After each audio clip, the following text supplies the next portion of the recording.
প্রিয় কবর, আমি তোমাকে কবর বলেই সম্বোধন করলাম, কারণ তুমিই আমার স্থায়ী ঠিকানা। তোমার মাঝে আমাকে থাকতে হবে বিছানাহীন, বালিশহীন, আলোহীন, ছোট্ট একটা মাটির ছবি করে। চারিদিকে দেয়াল, অপরে মাটির চাঁদ। তোমার মাঝে আমাকে থাকতে হবে একদিন নয়, হাজার হাজার বছর, যতদিন প্রভুর নির্দেশ না হবে। আমি বলে যাই তোমার কথা, অন্ধকারের কথা, মাটির বিছানার কথা।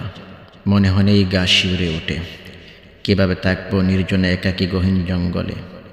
আমি ভাবতে পারি না তোমার কথা, অন্ধকারের কথা, আঁধারের কথা। এই পৃথিবীর মানুষ কেউ রবে না আমার সাথে, কিচ্ছু না। একাকিত্ব তোমার কথা মোহনে আঁধারে পায়চারি করি। এমন আঁধার, এমন অন্ধকার, আমি আমাকেই দেখি না।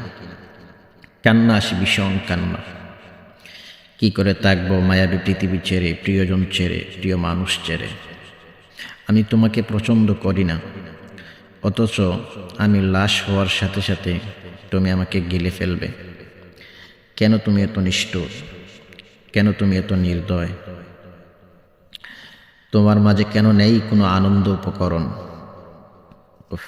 আনন্দ উপকরণ তো আমাকেই সাজাতে হবে। সাজাতে হবে আমার গৃহে। আমি মাটির তৈরি ঘর,